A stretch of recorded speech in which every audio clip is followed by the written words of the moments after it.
Well, I posted of course I when you talk about it and new student school, and we'll start right here in just a minute, but I immediately had this thought of Steve Buscemi as an old 30 Rock episode where how do you do, fellow kids? Like, trying to pass as a high schooler, and clearly he is not a high schooler in this image. So of course, Yeah, that's awesome. Annie Yeah, asked how you look, and he's I was like, great. he looks like this. So Yeah, yeah, good stuff. yeah. Cool. Out of touch with reality there, yeah. Yeah, pretty much. Yeah, walking around with your skateboard, like, yeah. Kip thinking you look like you fit in with these kids, and so did Steve. So did Steve. Fellow kids. Yeah. Yeah, no, I Whew. didn't. I know it was awkward, but it just like I said, looking around on the map and trying to figure out, it's like, "Oh, man, place Cool. is huge." Well, let's get started. So, first off, thanks everyone for joining. For some of you, this will be maybe the second AMA that we've had here. But for those of you that were not here last week, one of the things we encourage heavily is for you guys to ask questions. So it's an AMA for a reason. It's an Ask Me Anything, and the me is not me. The me is Kip. You would know him better as, well, I won't say who he is necessarily in the game, but I'm pretty sure you can figure it out based on his voice. But obviously, he is the solo dev behind Conrad Stevenson's Paranormal PI. And we want to give everyone the opportunity, like I said, to ask him some questions. And when I say ask, I mean you're welcome to type them. I see some of you have found the haunted house text chat over on the right side of the screen. You're welcome to type them in there. What we'll also do is we will encourage people to click the raise your hand button. It's at the bottom of the screen. And you can, yeah, Kip's definitely not the voice. You can click that button, and we will bring you on screen, or I guess onto the top of the stage here, and let you ask your questions directly. And yeah, for those who don't know, obviously I'm Brett. I'm one of the community assistants here in the community. You'll find me around here and there, watching everything, not always typing, but just making sure everyone's behaving themselves. And of course, the star of the show tonight, though, is Mr. Kip. So what's up, Kip? Good evening for me. Yeah, hey, thanks for the intro, Mr. Yeah, Mr. Kip. That's Mr. Kip. That's right. To have it to just call people Mister. I'm from the South, man, in southern U.S. So it's what we do. yeah, it's like makes me feel old, but that's all right. Yeah. Well, so before we did this, again, those of you that joined last week, thank you for joining last week, and appreciate seeing some familiar names in here again this week. We went over some questions, but we kind of talked about some of the stuff we wanted to look a little more into, I guess, and ask a little bit more about tonight. So we kind of talked a little bit about inspirations. And again, I'm going to ask or invite everyone to please raise your hand if you would like to come on stage and ask a question, and/or type it in the chat. I'm reading everything, and I see Dumb Shifts has one here.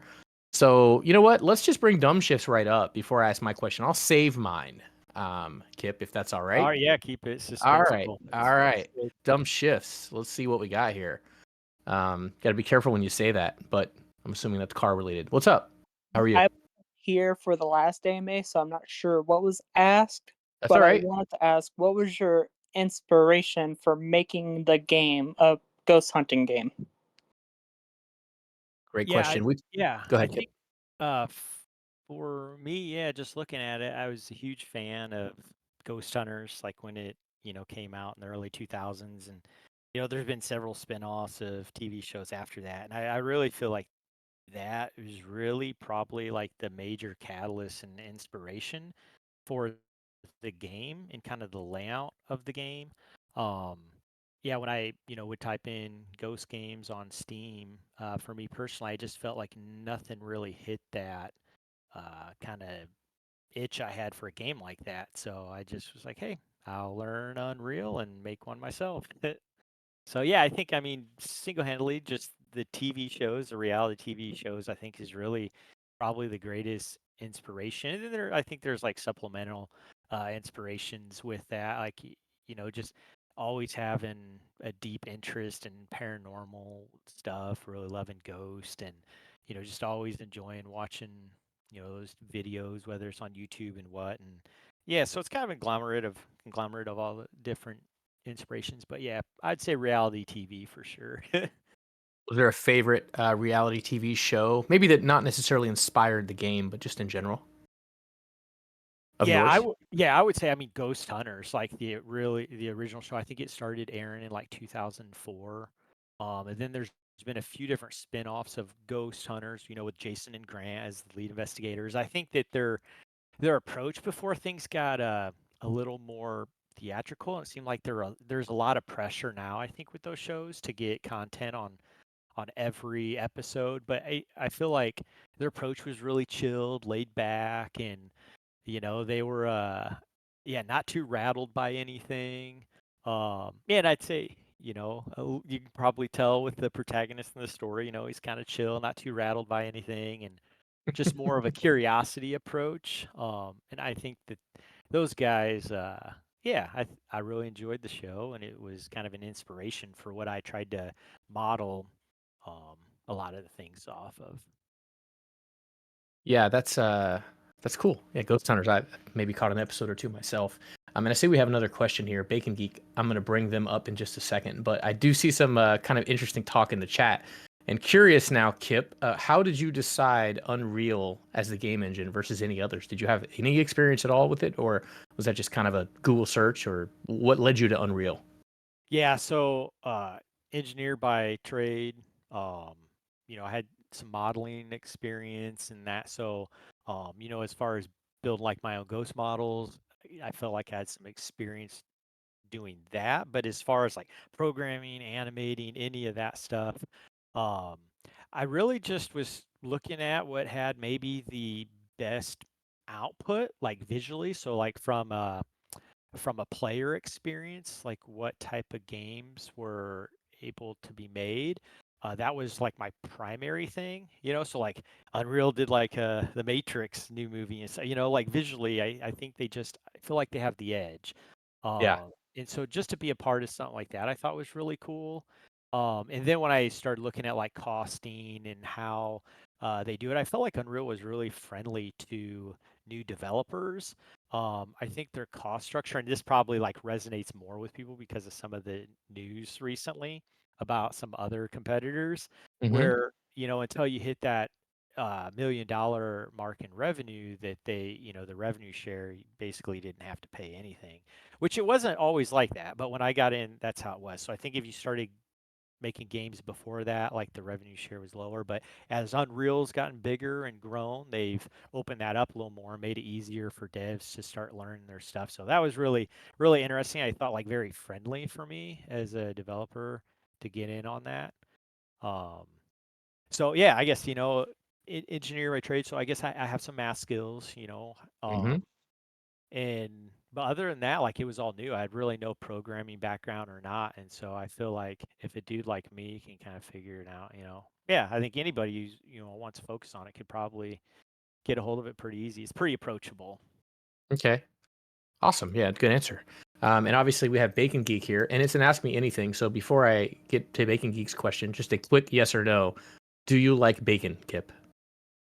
Yeah, I'm an Okay. American. Who All right. Bacon Geek, what's up? Wait, Welcome to the stage. okay. First question: is my mic working? Because it's wonky sometimes. Your mic is working, Yeah, and that was your very question. Okay. No, I'm just kidding. Go ahead. Well, Brett, your question actually kind of rolled into mine.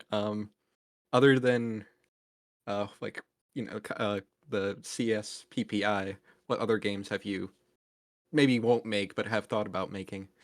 Ooh, good question. Yeah, so I had several games on the docket for what I wanted to make. Um, I'm kind of a sci-fi nerd, and I'm super into like space stuff too. Ooh. Um, and one of the things that I was kind of mulling around with in the beginning was like, there's not really like a Mars like terraforming like simulator where like it's a very like personal experience. So it's almost like kind of like a Stardew Valley Animal Crossing like level of detail, but like kind of a Mars terraforming. Um, and then I'm super into like Soulsborne games, like Sekiro, like 100% achievements on the PC and PlayStation. I did the same thing for Dark Souls 3. I have like 700 hours in Elden Ring, so I'm like a total dork with that stuff.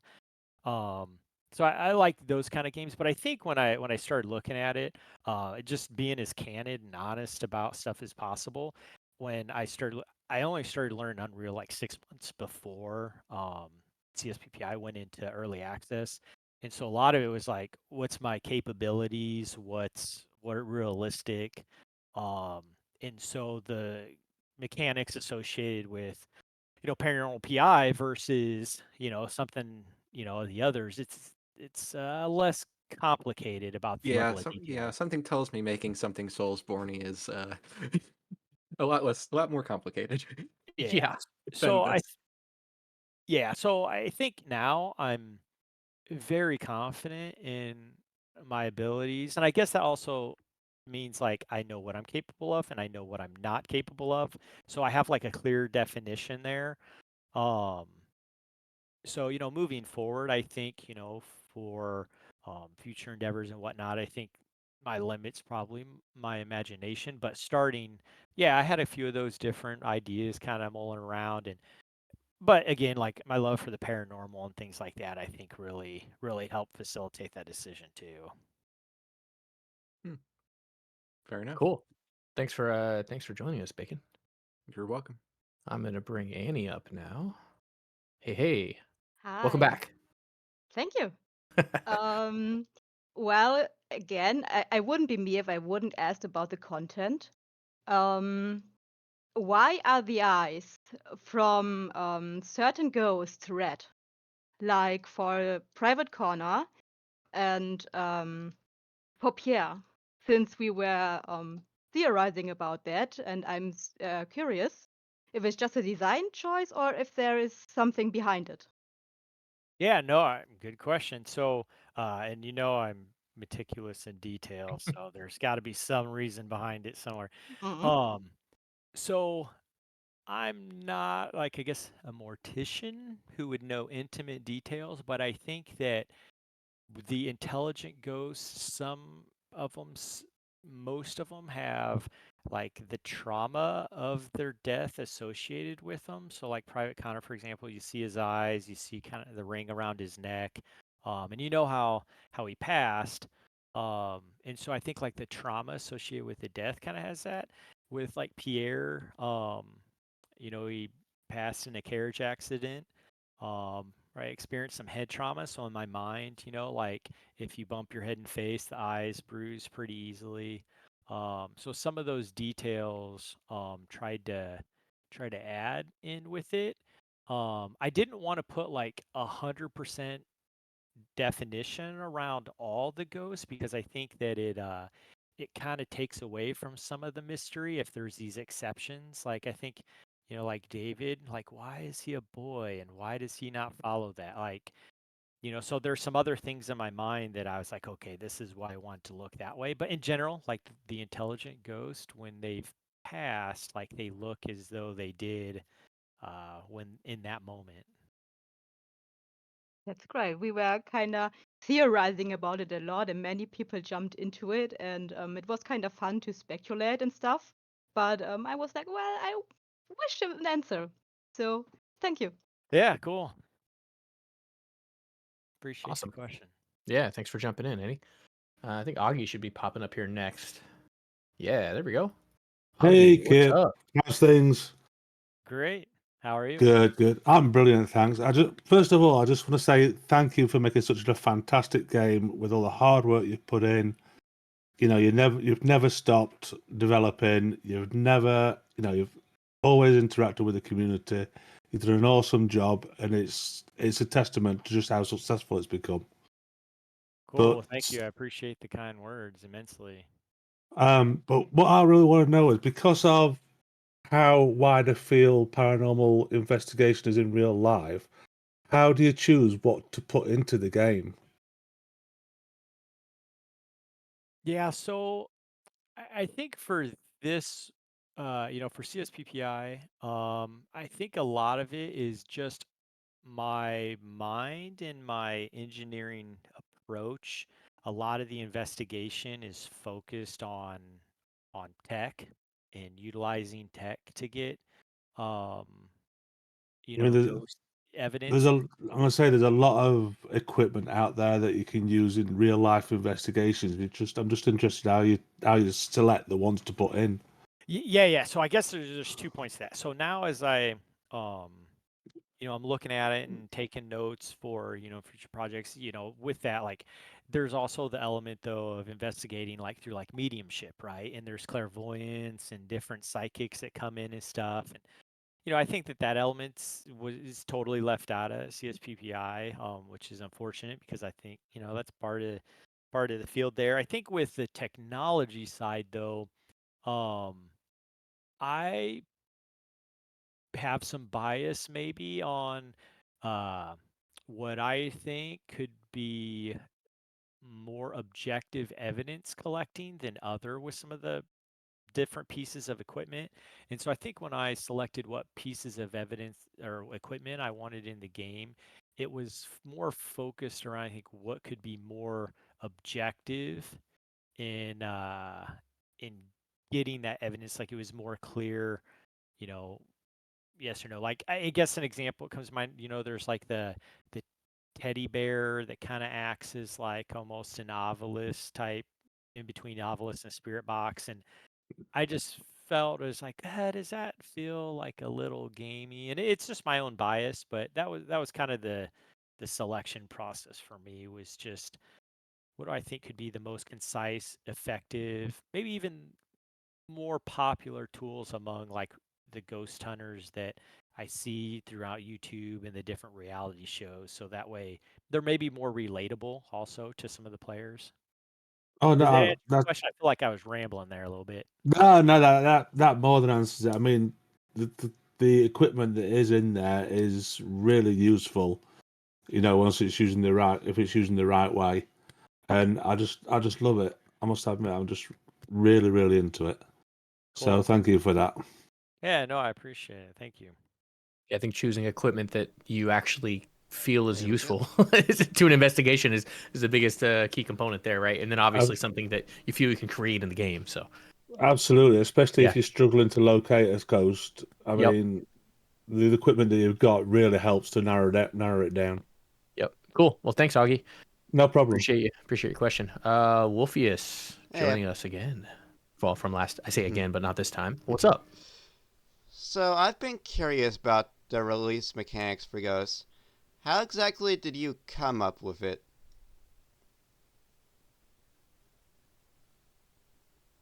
So, is there one particular or just in general? Well, Like, you mean like release just any of the ghosts, like the releasing process? well, yes, but also more specifically the shadows is what I'm curious about with the black fog and such.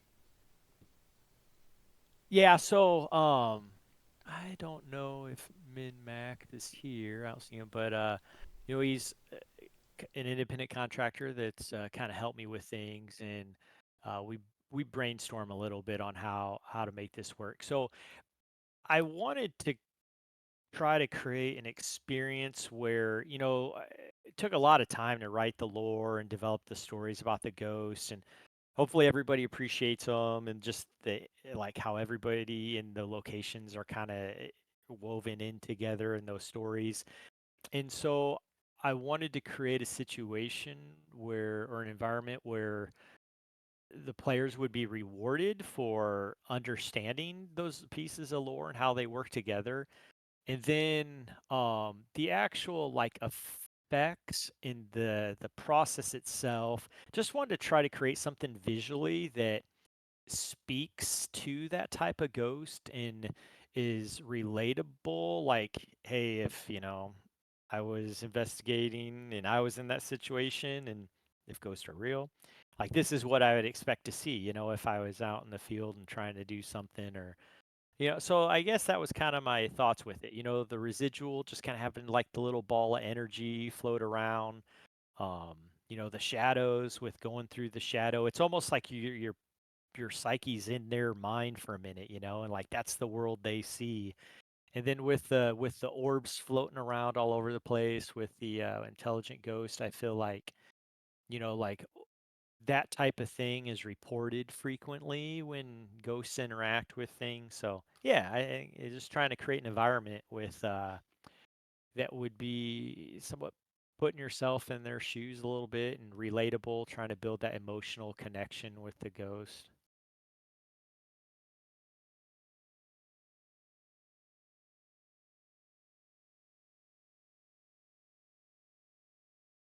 Yeah, so the thing like that I find kind of interesting with Poltergeist, whenever I like, look into this and do some research on ghosts. Again, like, is ghost real or not? I don't know. Um, but it seems like there's a lot of information out there about them, and people have a lot of experiences about them. One of the things with poltergeists, it comes up quite frequently is like, are they human or not human?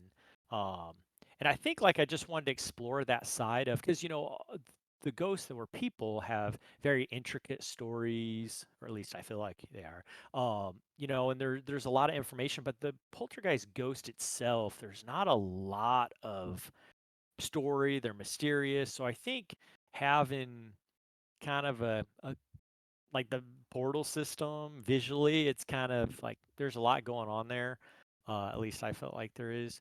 Kind of helps bring a little bit more meat and explains the mystery to them. Like, hey, they're from some other plane and they're, not human, and kind of helps provide some answers there. Awesome. Yeah, Yeah, cool. yeah, yeah. Appreciate the question. Yeah. Appreciate the questions. And I know Dumb Shifts was next, but I think they're having some issue with their microphone or audio, kind of trying to troubleshoot it here at the same time. So for the moment, we'll bring, I think, Plut Razor. Is that how you say that? It's Blue Tracer. Blue Tracer. All right. What's up? Okay, so one of the questions I had is that while making Conrad Stevenson's, what was one of the things you struggled with the most?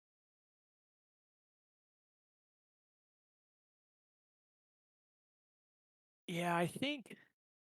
Answering this question. That's what he's struggling. I'm just kidding. Well, I can dumb it. Okay, like did you have problem organizing code or like lighting or anything about that? Let's technical problem. Yeah, I mean, honestly, I was trying to. How do I say this without sounding like a complete idiot?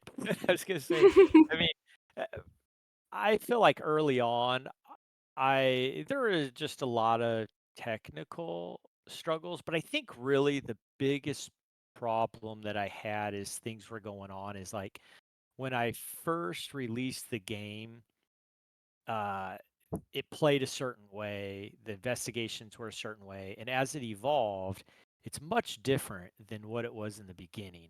And so I think like going back and just redoing the code and trying to figure out like what interactions affected the change I made, I feel like it probably took me like 70% more effort than what it should have, just because I had to rework so many things. Because I think when I first rolled out with the game, I had no idea what was going to happen, and I feel very blessed that everybody appreciates the game, loves the game, and it's awesome. And so I tried to work really hard to expand it and build it into what it is now. And yeah, just going back and doing a lot of rework and doing the code was pretty painful, but I feel like it made me, a better programmer, and technically, I feel a lot more confident with being able to manage those things.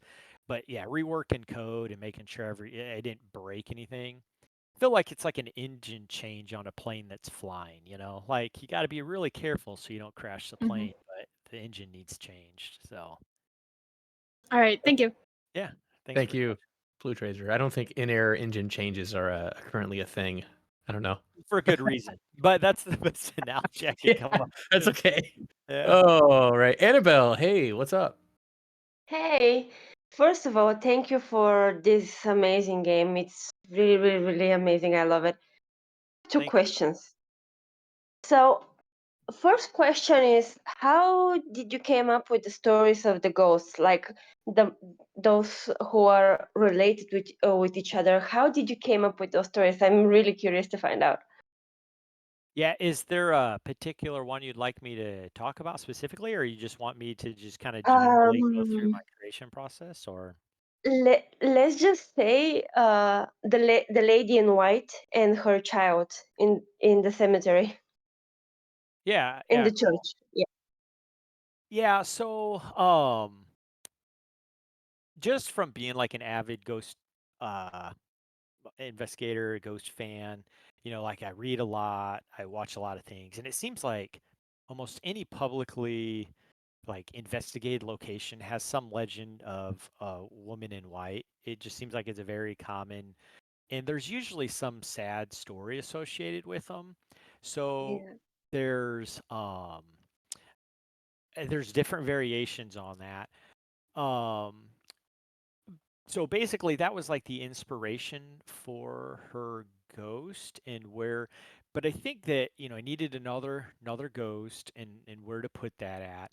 And it's kind of interesting actually, like the ghost, the boy ghost is this is like a little Easter egg here, is William's boy, and he has that scream. It's like wah, and it's kind of a play on word on the Wilhelm scream. Like I don't know if you're familiar with Oh yeah, in the like movies. that. But in movies, yeah, this Wilhelm scream is like used everywhere. Like it's in use like old spaghetti westerns, and it's used like in Lord of the Rings. I was just my wife was watching some show on Amazon, and it came up there. So it's like this, so kind of like a play on words and kind of a funny thing. Like the boy has that scream where it's like Oh. ah, trying to, the voice actress. I think she did a great job impersonating that.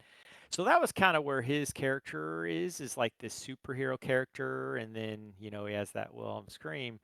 Um, but then like as we're developing her story, and then what happened there is like okay, he fits with her being her son. So you kind of see like it's this dynamic design process, and I think the feedback in the community and how they're perceiving some of the lore when they come across like Mhm. helps me develop and merge ideas and massage it until it gets into place. So I think like, you know, maybe yeah, I'm somewhat creative to try to create through some of that, but I think just being open and receptive to others' input and feedback, and know that there's a lot smarter people than me out there, and just try to listen to them and then try to get all that stuff baked in. I think like her story, is very tragic and very sad, and I feel Yeah. like it turns into a pretty good story. But yeah, and I've never shared that with anybody except the voice actress, who is working on that. So that's that's kind of a cool thing, and maybe a snippet there on how that story evolved there. But yeah. Yeah, indeed. And also the story in Jefferson Street is also amazing. Also, my second question is why so hard to find a ghost in the red eyes in the church map and also the lady in white. I was trying so hard to find those ghosts, but it doesn't like working at all. Am I Yeah. doing something wrong? So I think so one element of this game in that I feel like is important to like real ghost hunting is like the research beforehand and going in prepared. So like, in ghost hunting, they'll do like provocations, like they'll try to provoke the ghost, and most of them will try to do it in the most uh, respectful way possible, but they'll ask questions directly like, "Are you the ghost of Alice Williams? Are you here?" So the research and the notes is supposed to emulate that process the best that you can. So if you're looking for red eyes, he's a mysterious ghost. He's old, like the original colonists that lived in the area. They reported the legend and all that, and they had these stories about him. So how you're going to find information and notes on him is through the wiki, and then there's a part in the crypts there, and so there's each ghost have 4 notes to fully buff their activity. Mhm. And so selecting those 4 notes is going to give them the maximum amount of like manifestation ability. So how you go into your investigation with those notes is going to kind of determine how successful that investigation is going to be. I'd say for specific questions on what combination of notes work the best, I'd maybe just check out the spoiler channel, because I know there's a few players that have got these notes mastered really well, and I think they know it better than I do, really. But that'd be my advice. I think some of the ghosts can be very stubborn. If you Yeah. don't go into it like the best prepared as possible. But the other aspect of that too is like the first house, the second house, those ghosts are fairly cooperative, but I intentionally have adjusted the difficulty on some of the ghosts, just because like I just want to make things a little harder sometimes. Like the ghost of, Alice's boy, William's boy there. He is notoriously difficult to find and track down. And I just think, if you're going out in the field to investigate a ghost, they're not always going to cooperate with you and they can be Yeah, sometimes true. challenging. So, Awesome. Thank you so much for answering those questions for me. yeah, no problem. I appreciate you being here. Thank you. Good questions. You're Thank you, welcome. Annabelle. Thank you. Transcendent. Hello. How are Hello. you? I am all right. How are you? Doing well. Yeah, great. Okay. Thanks for asking. I did have two questions. One of the questions though was just asking who the voice of Conrad Stevenson was, but I can really hear the resemblance, so I don't think I need to ask. Cool. That's awesome. Nice. Yeah. Glad I could answer that for you. So instead, yes. So instead, we're gonna hop right to my second question, which is of all of like the ghost stories you've written and like of like all the backstories you've made, all the different ghosts that you have in the game, which one would you say is your favorite?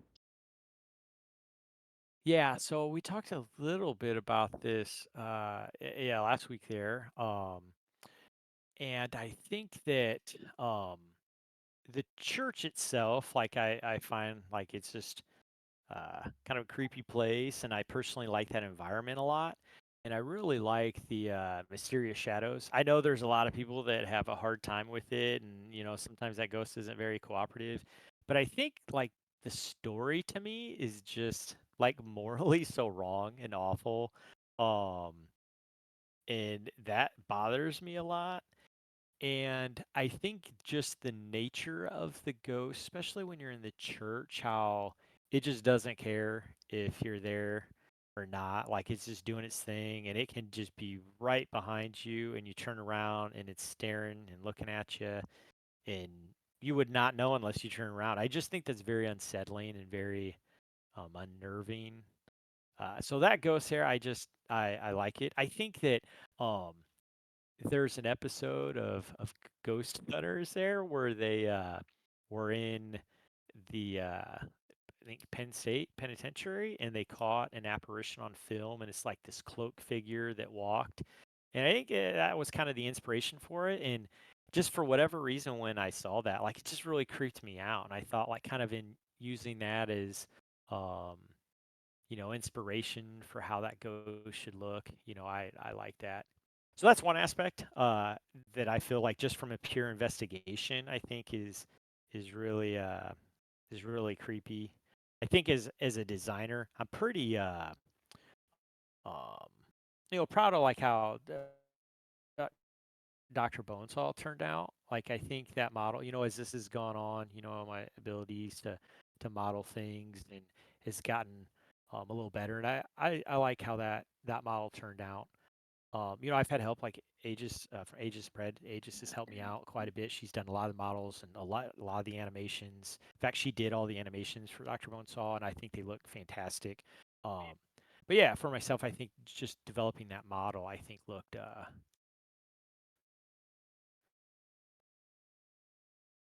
Awesome. Okay. pretty good. Thanks for Okay, great. thanks for Thank you. jumping in. Yeah, always nice to hear your favorite or whatever you think is your favorite at Yeah. that. Yeah. I'm sure that can waver and change throughout. Yeah, thanks Transcendent. Thanks Yeah, for joining. cool. Thank you. Sure. Yep. Thank you. Just a quick one or two from text, Kip. This should be a yes or no. Were you always planned to be the voice of Conrad from the beginning? No. And so Okay. I think like as a single dev, like I mean budget's an issue and like when this game released, yeah, I mean I don't have the budget to pay for it. It'd been awesome to like get Tom Cruise to voice act, but I can't afford him. Tom Like I just Cruise, can't. that's your Or go-to? Like somebody really? else All for these like an choices? It was the first Oh man, you gotta Hollywood go like guy that Nolan North probably or like a video game actor or something, Yeah, probably wasn't the best. He was just the first. Oh man, give me some first Troy one. Baker or something. So, okay, Yeah. all right. Well, we got Manuel on the stage now. So, what's up? How are you, Good evening. How Manuel? are Right? you? Is that what you said? Yeah. Happy Friday. What you got for us? What kind of question you got? Well, that's a bit of a general question, and yeah, you maybe answered it 3 seconds ago. But what really intrigues me that we know that you are the voice actor of Conrad, but who are the other voice actors? Are these just some, or just are these relatives and friends or colleagues, or how did they come to get to voice act in your game? Yeah, so for myself, I think it was just kind of out of necessity. Like I just kind of needed a protagonist to voice themselves. And yeah, from the beginning, I mean, it's dialed back a lot, I think, on just my perception on what's needed for the game. Then, I had several people reach out and just volunteered and wanted to, be a part of it. And, um, you know, Chris is the voice actress, and I think she does an awesome job. So all like the female voice acting is all done by her, and she volunteered just to kind of, I think, just probably to get some experience and everything else. But um, and again, I don't have a lot of money to pay, just trying to manage business. But I'll pay her for her services. I just feel like she's done an awesome job, and I just want her to have a little bit of that for helping out. Before Chris got on board, so yeah, I pay her when she does the stuff, and she does a really good job. Before that, both my kiddos are in the game. I have a couple daughters, and they want to be a part of it. So my youngest is the skipping child, and then my oldest is the grieving shadow. Um, so yeah, that was before I had any help with it. It's like, okay, yeah, they can do the female voices for now, but then yeah, Chris started helping out a little after that. So she's done all the female and children since. Oh yeah, that's very Awesome. cute. Yeah, and gotta say the best voice actors are those who you don't recognize that they voice different things. Great job to all of you. Cool. Absolutely. Yeah, thank I you. agree with you 100%. Yeah, thanks for All right, joining, man. Manuel.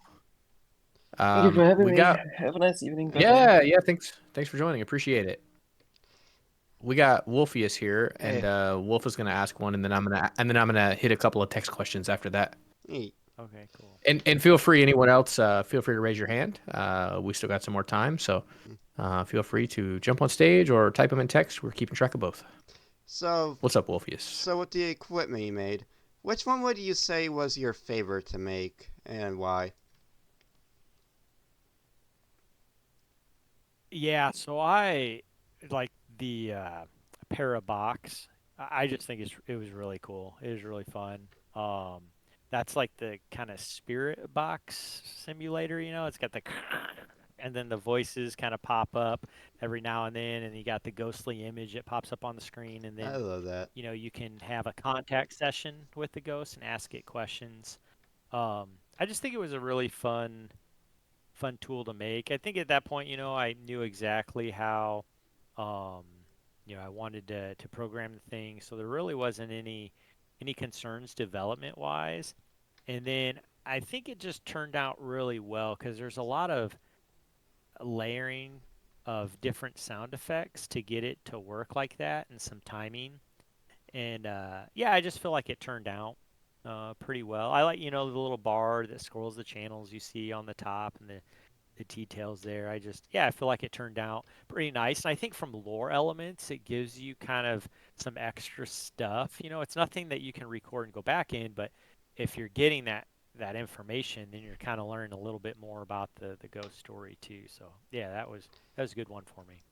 One more question, if you wouldn't mind. What's Yeah. Sure. Now, I know there's been many bugs, but what's a bug that haunted you for a long time but eventually got fixed that you can remember off the top of your head? This game is bug free. I don't know what you're talking about. Yeah, there's no bugs here. No, he knows because he's called me out on a few bugs, so he knows better than that. Yeah, for sure. Demon Yeah, breakdancing? so yeah, I think one of them, and that's was kind of pesky for me was like the audio lines cutting out and not recording, or sometimes he'd cut out and then start over. Like that was pretty kind of hard to nail down. Because there's a few different things going on, and I had to rewrite some code a couple times. So there was a series of processes. Like I was able to kind of start zeroing it in. It was like, okay, I know the problem's here now, and then made some adjustments. It was like, okay, your sphere of problems have been shrunk, you know. So then I was able to finally get it zeroed in to where I feel like it's a pretty robust process now. But I'd say, yeah, that one was quite the gremlin to try to get out. Glad you eventually got it. Uh, Cool. Thank you. Hey, Annie, be nice. Posting bugs in chat. I see that. Yeah. Thanks, Wolf. Thank Thanks for you. joining. Like I said, we got feel free anyone else to raise their hand and ask additional questions. I got a couple that came in via text here, Kip. Okay. So Tuxie fan, which I know he's on the dev side a little bit. We hung out last week after the AMA. And his question is about mods and mod support. Every dev has their own opinion. Some of them encourage it because they think it kind of helps strengthen the community. Some of them are against it because they think it can hurt the image of their game. Where do you stand on modding of your game? Yeah, I don't think I have really any opinion one way or another with it. I guess at this point, I feel like uh, modding's probably kind of a term of endearment, you know, like, hey, we love the game a lot, but we think maybe this could be tweaked a little bit. Like first thing I think about modding, like I was a huge, Skyrim fan when it came out, and then Mm-hmm. as that game started to age, there was mods come out to make it, like update it and make it a little Yep. better and cooler. And so I feel like, if they want to mod the game and it enhances it and keeps it relevant a little longer. Like I kind of think about, that's cool. Yeah, Okay. appreciate Yeah. the And Tux said, mostly talking about after end of dev cycle. So, just to be fair, but yeah, and yeah. I see dumb After shits. dev cycle, though, I mean, I guess that's kind of what are we referring to, because it keeps the game more relevant after that, right? Right. Yeah. Right. Yeah, like So you said, yeah, it's like a term of endearment in a sense, or a feeling of endearment. Makes sense. yeah, yeah. Okay. All right. Hopefully that's a good enough answer for you there, Tux. And of course, dumb shifts. Modders make a new map would be cool. Just I think you see all your ghosts flying around on screen at one time. Like you might you might feel a different kind of way, but certainly if someone released like you know, up I don't know what you'd call it, like Grand Theft Auto had, just like you mentioned, Skyrim had all these HD mods and 4K mods and all of that would be awesome. Um, so Calocaro says, why is the protagonist's name Conrad Stevenson? Is there a story behind that name? Does it mean something? Yeah. So, uh, there's a Falls and Grant Wilson were the guys from Ghost Hunters, and Conrad and Stevens their middle name. Um, so it's kind of like a hidden shout out to those guys because I feel like they're pretty inspirational. The other thing too that Stevenson, like Ian Stevenson, if you Google him, he has a from the University of Virginia, and they have a pretty accredited paranormal group there, and they've done some really crazy research on like reincarnation and things like that. And I'd recommend just checking it out if you have an interest in paranormal. And I think for me, that's pretty. Some of their studies and things they've done has just been really compelling to me. So just kind of a mesh of a couple different things there, but that's basically kind of where the name came from.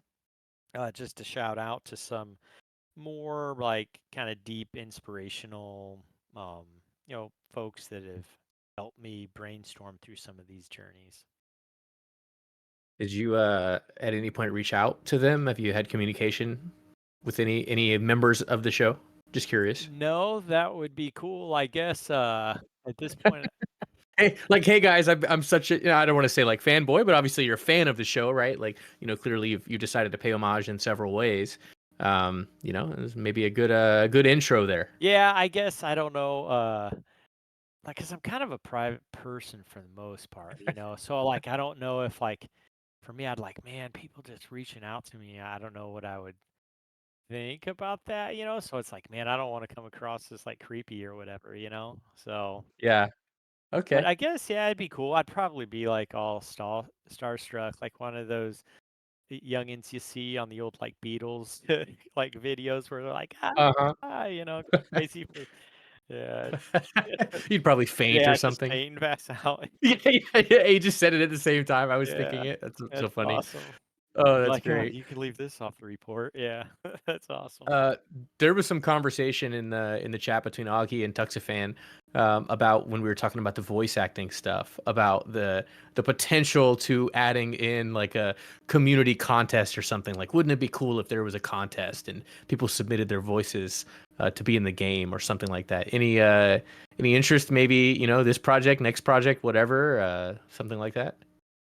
Yeah, I think I definitely don't. I'm not one to say no on an idea, especially on something that like at a future project that's just kind of being spitballed and very early fleshed down. I think anything's possible with it. I think that's a cool idea. Just have to kind of work through how to facilitate that. What's the best way to do that? I think when this game came out, you know, early release, I kind of already had the bones in it. And so I guess to be honest, as far as trying to get to the point to where like I'm in early access and I felt like it's important. I know Brent and I we talked quite a bit about this, like important of like completing the game and get a full game out there. Um, so there was a bit of me like I just wanted to try to develop this and pound it out as quickly as possible. So I think I was in execution mode most of the time. So this project, I think, I don't know if there'd be really opportunities here, but in the future, yeah, let's kind of table that, and then the folks in the community just bring it up every now and then as we're going, and yeah, I think that could be something really cool. Like, how Yeah. cool would it be, having your voice in the game stuff, Yeah, yeah, for sure. And I kind of mentioned, you know, realistically, it would be probably best if you were like, all right, I'm trying to voice a specific character and you're looking for someone for that, right? Not just like, hey, send in your voice clips and maybe I'll put you in the game. That's very generic, right? So in a lot of cases, it may be that you're looking for like a specific character or ghost or premonition or whatever it is. And you ask for, there you go, casting call, like Sparky said. And you know, people can send in their audition tapes or whatever you Yeah, want to yeah, call them. for They're sure. not Well, tapes anymore, but you know what I mean. yeah, and I think some of the like for example, like the spirit box. I think I was talking with Aegis about this. I think Phasmo did this too, where like they had, their community members come in for that. And I think the spirit box, there's an opportunity there too. Like if somebody has like musical talents and they're singing into it and different Hmm. things, like I just think it adds different diversity. But yeah, I would be as concise as possible and kind of expectation. So that way I give everybody kind of a fair shot on stuff. So yeah. Yeah, makes sense. Okay. Ideal texted one and said they can't use voice right now, but the question was about Spirit's music. Where did it come from, and is it available to listen to anywhere outside of the game? Well, I think Brett, you know the answer to that. Brett helped me out a little bit with these the music for Spirit. Uh the kind of like the in-game Alexa. Yeah, Yeah, yeah. I I'm not sure. I think well those are just like public So they um are. music as Yeah, well. yeah. I think did I source all of those? I don't remember. Yeah, yeah. Okay, all right. So I found those on Freesound, actually. Pretty sure. Now I have to go back and look. You know what? You've reminded me. Let me double check where I found that, but I can find them if you would like, if you send them So to I me. And do I can have them all as Okay, audio yeah, files. yeah. So I guess it would just be like, what's the best way to get them? Like, Yeah, there's no plan to make like a Conrad Stevenson soundtrack or anything like that. Obviously, like I said, that was sourced material. That wasn't something that was created, you know, internally. yeah. I Yep. think one of the things when Brett and I were talking about it, I think you mentioned like having some office music would be cool. Mm-hmm. And then yeah, and then you provided some and it's like, here, make the, you can add this part in your Yeah. office there. So then, Yep. like, it just kind of dreamed up. Like at home, I'm like, Alexa, play some. Well, I can't use Alexa, but I Yes. just kind of came up with, a similar thing. So called it Spirit, and just modeled up the crystal ball there, and there you go. Yeah, I did not name it Spirit. I may have influenced the original idea, but I certainly did not name it. That was all Kip. So, yeah, very Yeah. cool. So I don't know. Maybe we can figure out a way. Maybe Brett and I can take it offline and see, because I've had actually several people ask me about the music. So maybe there's a way we can do something. Yeah, We'll I'll have to get find. back to you on that. Yeah, like I said, I'll find out. I just don't remember. I source a lot of material, so I'll find where that music came from. I think I have the entire pack because I don't think I sent you all of it. I actually hand selected some of the tracks because some of them I didn't think were fitting. So yeah, cool, good question. Next question, not game related. What is your favorite planet or galaxy? Dumbshifts asked. My favorite planet or galaxy? Either one. Yeah, I would say Earth is probably the favorite. Good I think choice. very, very nutritional and a wholesome home for a human being like myself. So planet's cool. I don't necessarily have a I think so. I said kind of a space nerd and all that. I don't know like all the names for them, and you know, I'm pretty captivated by just like the pictures from James Webb, and Hubble prior to that. I think it's very fascinating, but I'm not. Yeah, I don't really know maybe enough to tell you a favorite galaxy. I like the Milky Way The because Milky Way, that's the one I was yeah. gonna say. Yeah, yeah, for sure. Earth is where all the action Sorry, is. I couldn't uh like tell you, any more detail than that. But Orion, Sparky, Orion constellation is great because you can see Orion's belt at least where I live pretty regularly in the night sky. yep. So good choice there. So this one, and you may not want to divulge too much on these next couple of questions here, Kip, but I'll ask anyway. Wolf Burns asked about kind of just anything being added into the game post-release maps or anything really, or is there a kind of moving on to the next project, or what's the kind of post-release plans that are here? Yeah, so post release, like definitely want to support it for sure. So if to ensure that the package that's rolled out for version 1.0 is going to be bug free and as great as experience possible for players. Like that's definitely my goal. So I want to continue to support that. Um, I think as far as if there'll be additional content or additional maps, I think it ultimately just depends on how successful this game is. Um, I mean, the reality of this is, this is a business for me, and this is how, I mentioned I got family, kids, my wife works and stuff, but this is trying to pay the bills for me at this point, and there's probably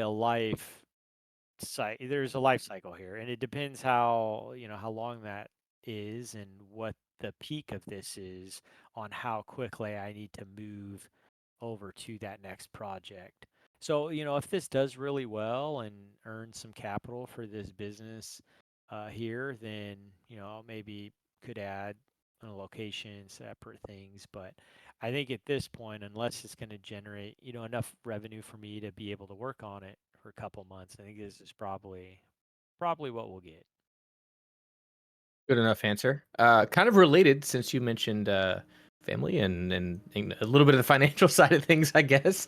Simon asked if there are any plans of releasing the CSPPI merch that's in the game, like in real life, because people would buy it. Yeah, that's kind of a coincidence here. So I made some phone calls today to people that could provide merch, like businesses that make T-shirts and whatnot, to kind of see what that looks like. Um, I guess the first thing comes into mind, like uh, I could see becoming busy with like managing T-shirts and mailing T-shirts, and my primary goal here is try to make awesome games. And so I don't want to get too caught up in that. So there's a little bit of research, I guess, that I got to do to find out like what I can do for the merch, and then what is it worth to pay somebody to manage that stuff for me. Because ultimately, it has to be some kind of supplemental income. Sure. Because it wouldn't be good if I was selling merch and losing money on it. So yeah, I'm looking into that. Like I said today, I was making phone calls and digging into that, and I'll see what I can do. I would say if that starts to become a reality, you definitely start seeing something in the Discord or the website. DNA Studios website and some links there. So work on all the logistics. But yeah, I'm working on it. So I guess Cool. my I didn't know that answer, but I can connect you with some people as well, Kip. I have a lot of friends in that business.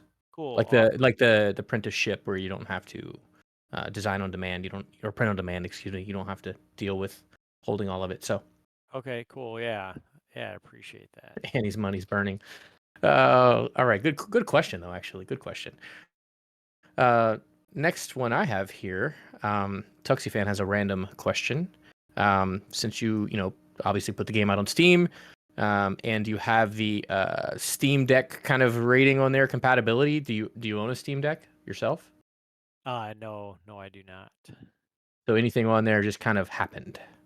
Yeah, so part of being on Steam, the way they've explained it to me was you just have a compatibility test that you have to do when you release your product. And I guess if you pass, you just don't, or if you fail, you don't get anything. And then based on where you, um, end up on it, you get that rating. So for me, I guess I've have a passion for like consoles. I like PlayStation a lot, Xbox. It's cool. So I've always tried to ensure like controller compatibility throughout the game. So I think just having that controller support in the back of my mind, like how awesome would it be if we were able to port this on something? Um, I just wanted to try to help that transition and make it a little easier, and I think that's what probably facilitated being compatible with Steam Deck. Makes sense. Good answer. Okay. Um, have you have not, Caden, I believe is how you say that, have not spoken about any ideas for the next game? If there is a next game, right? I don't think we've had any talk about that, and not sure if you actually want to speak about that or if you even have any Yeah, ideas. so I mean, whenever I have free time, I'm taking notes and writing down things, and I feel like I've got um, a pretty good, just really raw skeleton of what I want to do. Uh, I'd like it to stay in New Eidolon, kind of same lore, kind of building on that. Um, then I think for me, just trying to be super critical as possible about the current game to try to ensure that I can make the next game that much better and much more enjoyable, and more appealing. I don't want to take away from like what it is, like ghost hunting simulator game, but I think there's other elements that can be added to make it cool. I don't want to say too or cooler. I don't want to say too much about it because I don't want to write a check that I'm not going to be able to cash later. So Makes there's sense. been so we talked about it a little bit last week too. Like there's been everybody's eyeball the game that they really thought was going to be awesome, and then like it just was a dud. And so I just want to be really hesitant on commitments. If I say something, it's going to be in there and it's going to be doable. So I just want to make sure. Yeah. So I'm going to be kind of cryptic and dodgy until I get something that's more tangible on what's going on. But yeah, I'm thinking about the next project, and um, when I'm not pounding on code as hard, right now, I've got the time to kind of start brainstorming on what I want the next one to look like. All right. Wolfburn's actually just mentioned the Conjuring franchise, and if you would maybe take the direction of anything like inspired by that franchise. I don't know if you're familiar with it or not. I assume you are. Yeah, well, I would say, I mean, already there's elements from the Adventures of the Warrens that are probably kind of sprinkled in the game now. Um, I think, yeah, obviously I don't want to copy anything. It's got to be my own thing. But I would say they were inspirational in some of my ideas and how they move, or how this journey's moved with me. I guess I get kind of nervous on how inspired I can be by certain multi-million, billion-dollar, things because I don't want to get it served papers, I guess. But Right. Obviously, can't recreate their franchise, directly one for one. I That, would that say, may yeah, I'm may get you served. pretty inspired by it. But yeah, I don't know how inspired I can be. So a lot of that stuff's pretty loose.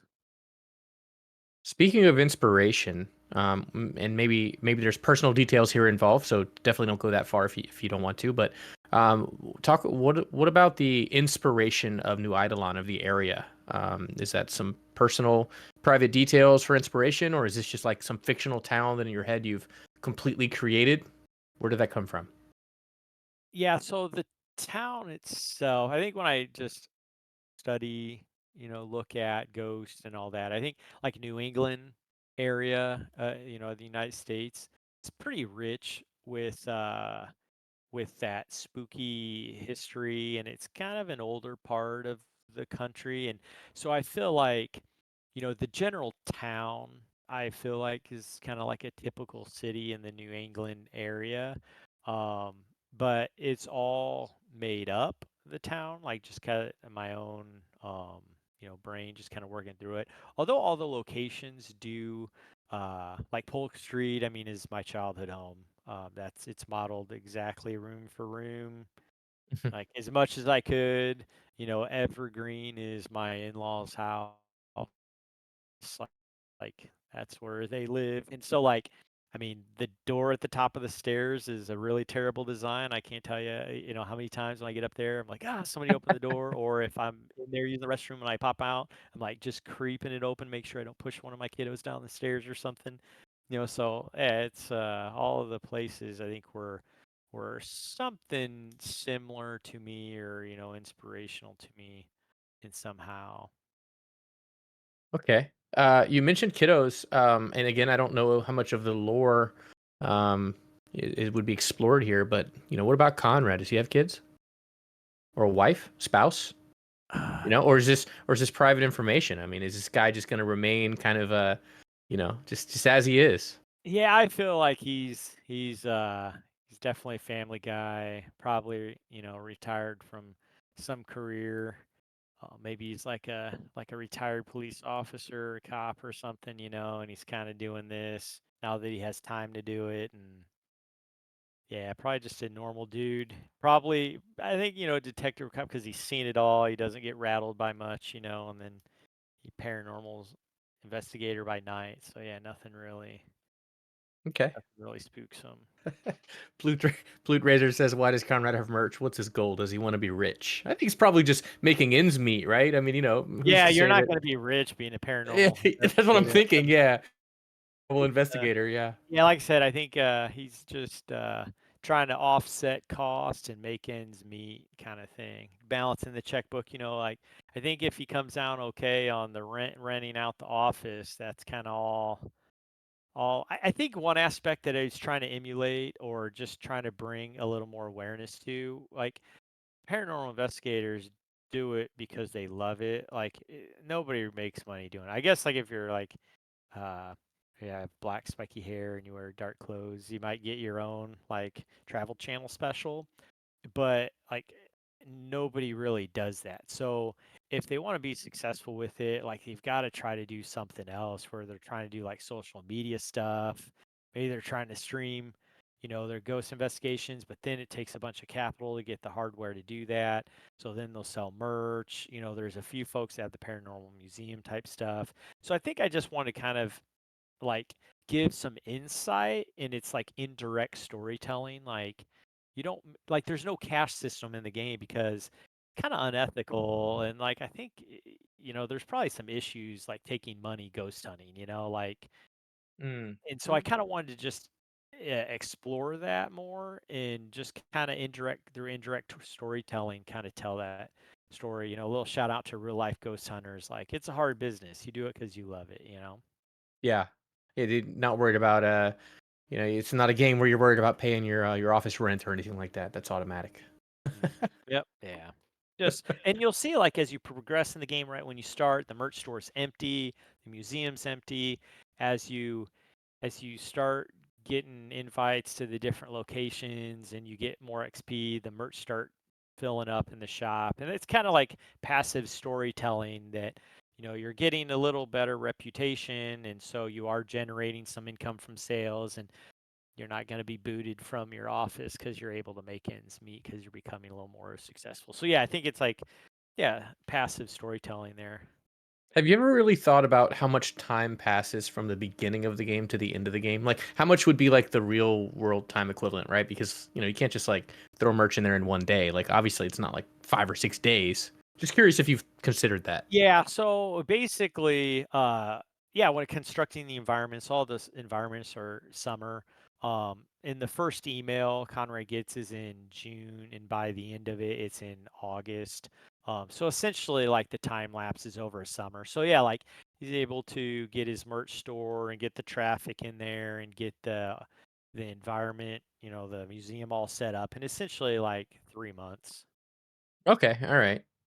So you have considered how much time it would actually take to complete everything Yeah. that happens in the game. Oh, that's fair. All right.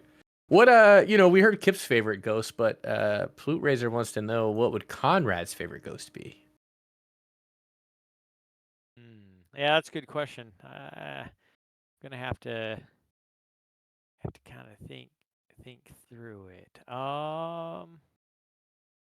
I think because of like part of the releasing process and how Conrad interacts with the spirits and stuff, I feel like Conrad probably feels the best and kind of the most reward out of like Williams Boy, like that release process, kind of how he Yep. communicates with that child ghost and stuff. I feel like he probably is like, hey, I did a good thing here today. That was really awesome. And I think also with like Liz, I think like those ghosts there, I think for him, he probably walked away like, yep, good day's work. I was able to really help the family out and help these spirits move on. So Okay. I appreciate that you put some thought into that and not just the same ghost that you thought. You actually went through the thought process and kind of put yourself into the Conrad's shoes for a minute. When you run these voice sessions, I assume when you do these lines, do you have like a preparation process to put yourself like in the Conrad mindset, or do you just like ready to go, sit down at the computer, hit record, good to go? no, I try my best to think into it. And I think, uh, and the feedback is probably the folks, that have been here in a while know it's just like early on, I feel like I maybe struggled just because I didn't know as much as I do about the voice acting now. And I'm not saying I'm any good at it. All I'm saying, I'm just trying my damnedest with it. Right, Um, right. yeah, but I do try to like get in the mode, and hopefully you feel like with version 1.0 you see this, and with the releasing process, like if I was trying to talk to these spirits and try to release them, like what would my tone be? Like I'm trying to motivate them to move on. So like what would I think about, with the demon stuff coming up for version 1.0, like if I was in there, and I was got the same personality this guy, like how would I handle this stuff? So yeah, there's a lot more thought process that goes on. um a few of the voice lines throughout the investigation, I felt like they should be a little bit more inquisitive. Sometimes they come across as like, I don't want to say like stoic, but very just like calloused, like as veterans. So I've kind of gone back to try to just emulate like, like he's not wavered very easily. So yeah, I think it's definitely that process has gotten better. I think as I've just developed a little bit more. I don't want to say skill because I still feel like I'm not great at this, but there's more effort that goes on to it. Yeah, I try to put more into it. You got to get in you got to get in character before you start hitting the record button. Yeah, All right. yeah, for sure. And I'm not sure, Kip, we didn't really chat about the time that we're looking at here. We have a few more questions. So you tell me how long you want Yeah, to I'm go. cool. Like maybe we said like an hour, so maybe the questions that were left, Okay, we do those and wrap those up, and then cool.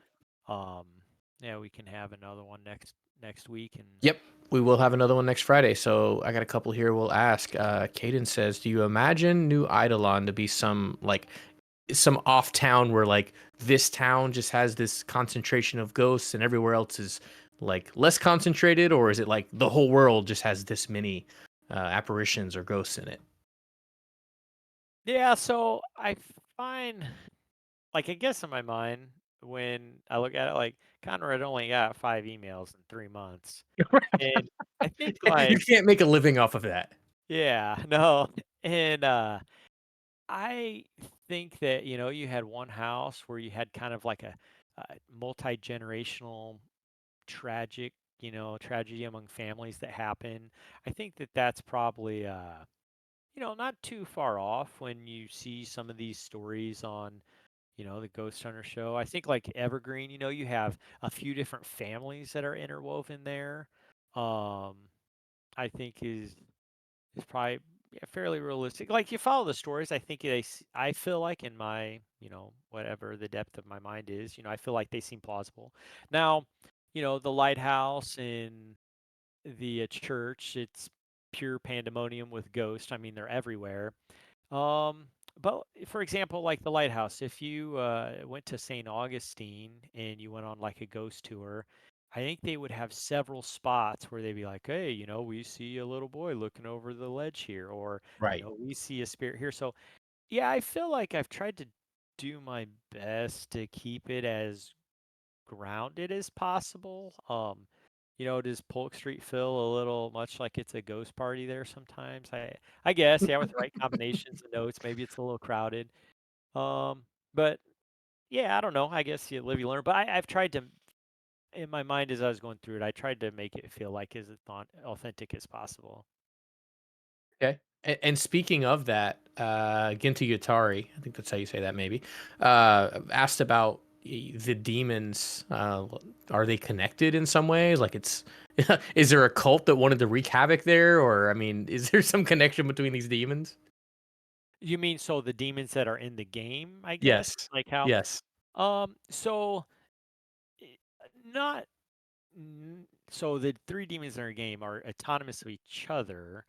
There's not really lore connecting them other than when you read the demonology page in the wiki, it talks about where they're from, why they're there, what how they're there from like a spiritual, demonist, it's not how they relate, right? So in the Wikipedia it says like, all demons come from like the four horsemen, and then the demons that come out and materialize in the plane, they're just like cohorts and low ranking demons that represent the interest of these four horsemen. So when the apocalypse comes on, they're like rooted and ready to go. So they're just these little minions. Um, that just have the specific minds of those demons, in mind when they're going about their possessions and wreaking havoc on the family. So that's the only link there is just how the demons work and what their motives are.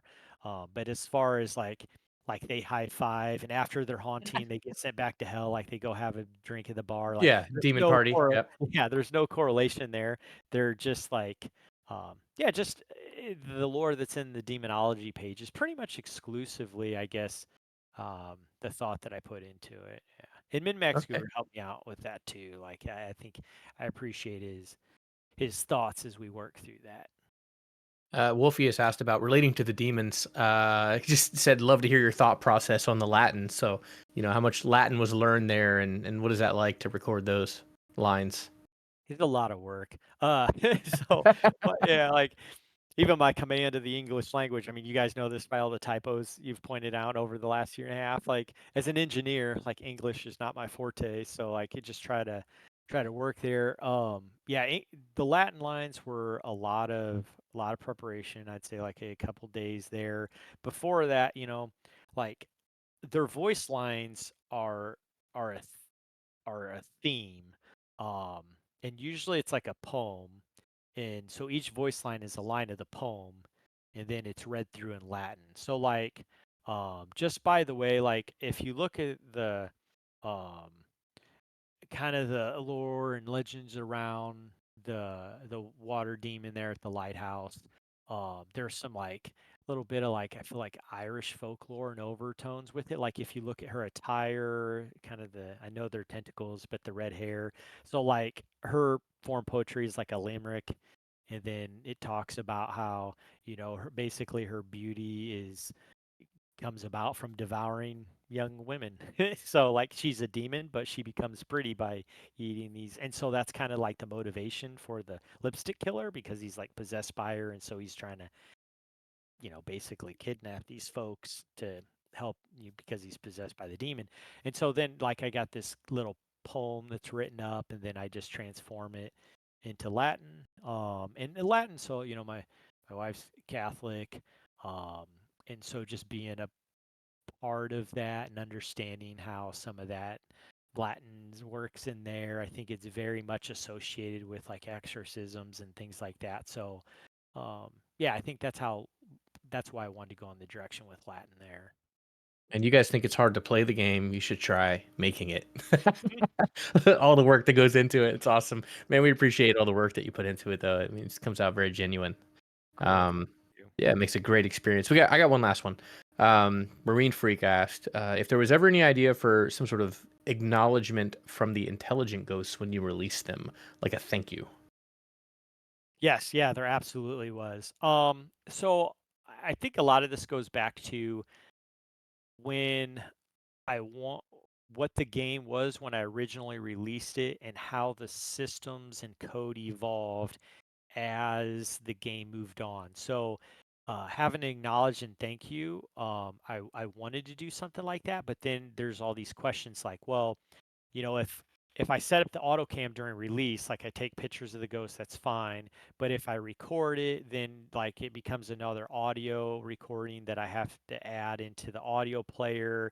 And then what are those implications of how they affect evidence? And so then there's like this huge web of different code that has to kind of make sure everything works and doesn't fall apart. So like you can set up the auto cam during the release, and it does take a picture of the ghost, and that's just because the code is not as heavy there. But going back for those voice lines and trying to get it all connected up and then get back in the audio player in the office, I just felt like the effort versus impact, uh, I didn't see the value in it. Now I think as a player, like that little thing is like, hey, that's really cool, but just the amount of work that it was going to take me, I just didn't feel like I wanted to do it. I did want to do it, but when I started looking at it, I was like, "Oh man, I don't know if I want to do it anymore." But yeah, You're getting great question. great It was question. Yeah, you're a lot of getting fun. the next game comments down in the chat, of course. Whenever you give an answer like that. Yep. Uh, Cool. Well, definitely. I mean, like I said already, you can definitely see the attention to detail that goes into it, and it's the reason why people, including myself, enjoy it so much and are able to play and continue to discover things. So definitely, thanks for popping in and dedicating your time to allow everyone to ask their questions, and you kind of answering all this randomness. And obviously, we're doing this again next week on release day. It's gonna be pretty crazy trying to do this on release day, huh? Yeah. Well, I But guess, that's I the guess plan.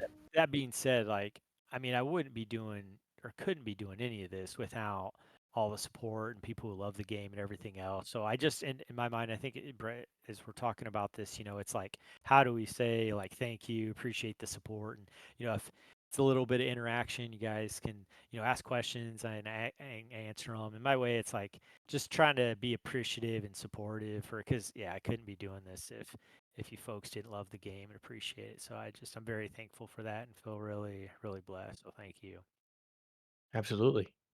Cool. Well, thanks everyone for joining, and we will plan to do this again one more time. So prepare your questions over the next 7 days and feel free to ask the difficult ones. And they can be game related or they can be unrelated in some cases. Obviously, it is an Ask Me Anything, but it is an Ask Me Anything dash CSPPI, right? So ask me anything about Conrad. But you know what? I think Kip just likes answering all these different types of questions. So Yeah, yeah, we'll see. Yeah. feel free to bring them all, and he can always decide not to answer one. But you answered them all this time, so cool. Well, yeah, thanks everyone for joining, and we'll plan to see everyone next Friday. Yeah. Thank you, everyone. Appreciate it.